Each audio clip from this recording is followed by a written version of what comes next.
In order for the rhythm section to sound powerful, the drums and bass have to have an even level. Sometimes the drummer doesn't hit every beat on the kick and the snare with the same intensity, which makes the pulse of the song erratic. Sometimes the tom fills have different volumes across the drums. In this video, I'm going to show you how to use compression on the drums to make them punchy and steady in the mix. So let's listen to the mix without any compression at all.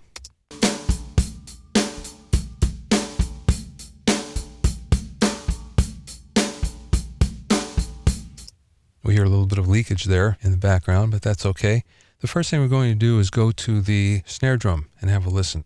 There's two snare drums. There's a top and a bottom. We only want one. And take notice, since they're in a group, if we solo one, both of them solo up. And the way to get around that is to hit Control and just solo whatever channel that you want to solo, and just that one will solo up. So now let's listen to the snare top by itself.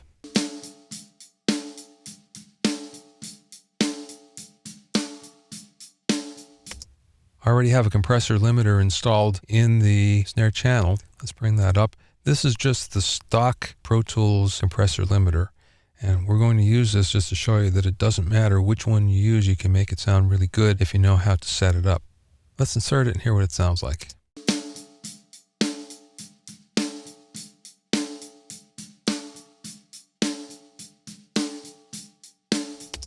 First thing I'm going to do is take the attack time and turn it all the way up. In other words, I want the attack time as long as it can be.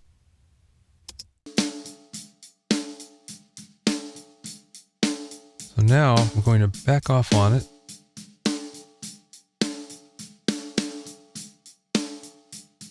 And the whole secret here is, see, if you turn it too fast, it sounds pretty bad.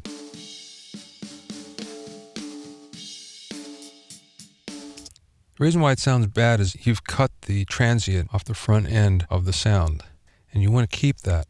So the whole trick is to back off the attack until you just about hear it dull. And at that point, that's when you either stop or even back off a little bit. Let's try it again.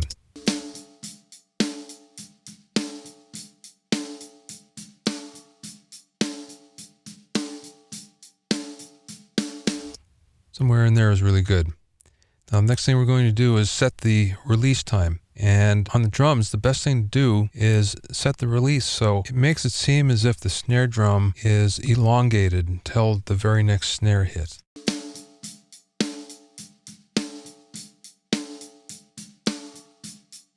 Something like that.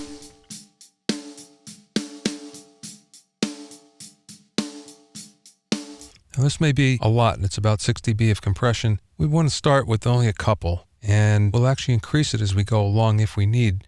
But we'll start with a couple, and that will even out the inconsistencies between the hits, first of all.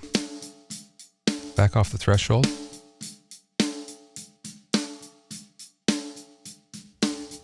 Now the ratio control is important because the more erratic the peaks are, the higher the ratio control should be. So in other words, if we have a big difference between a lot of the hits, then we want a higher ratio, and what that will do is we'll even things out a bit more. So we'll bring this up a little bit.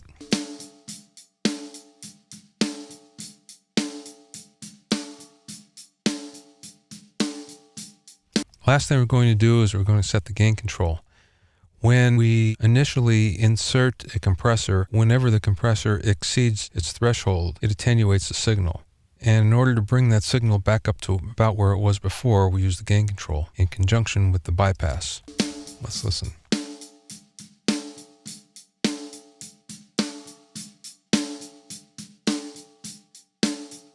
So there's without the compression, with the compression.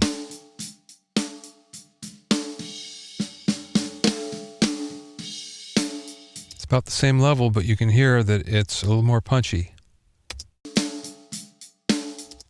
Now that we did that one, let's go over and listen to the kick drum. We'll do the same thing. So now what we're going to do is hit Control, and we're going to hit the solo. Listen to the kick.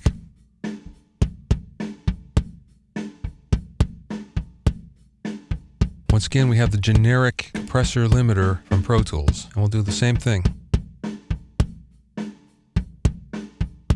Bring our threshold down. Now, if we bring the attack so it's really, really fast, When I say fast, it means it works very quickly on the transients. You can hear how it gets cut off and the sound of the kick actually changes.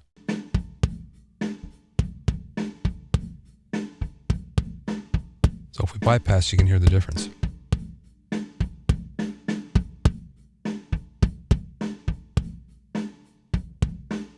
So once again, what we're going to do is we're going to back it off until it's at its slowest attack. And we're going to bring it back until we can just about hear the transient dull.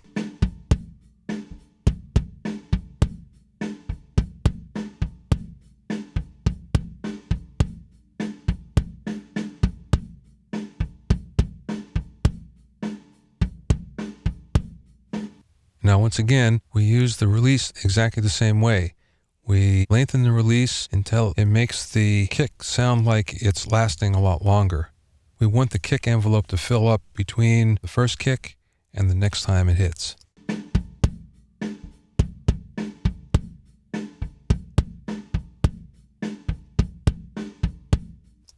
And once again, the more erratic that a sound is in terms of its dynamics, the higher the ratio. So we're going to increase the ratio so it pretty much stays within the same range. It doesn't matter if it goes a little bit higher and a little bit lower, but we don't want it to go a lot higher or a lot lower in level.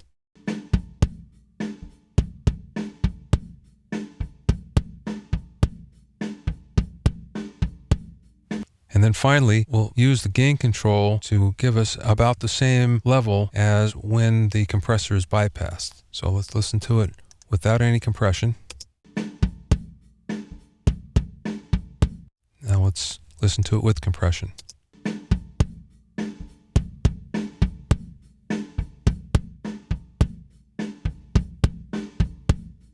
And you can hear how much punchier it is with the compressor.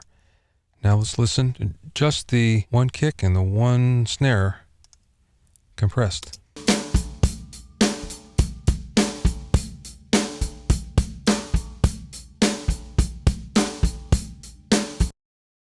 So you can hear how much punchier it is, and you can feel the pulse of the song a lot better. Now we'd actually go and we'd put the same compressor on the outside kick, which says kick out right now, and the bottom of the snare, which is snare bottom. And we might even put it on the toms as well, if the playing on the toms is erratic enough that each fill hit is at a different level. So to sum it up, we use compression on the drums to even out beats that aren't the same intensity and to make them sound punchier. We want to set the attack and release controls so the drum breathes with the track, and the threshold and ratio controls to determine how forward they are in the mix.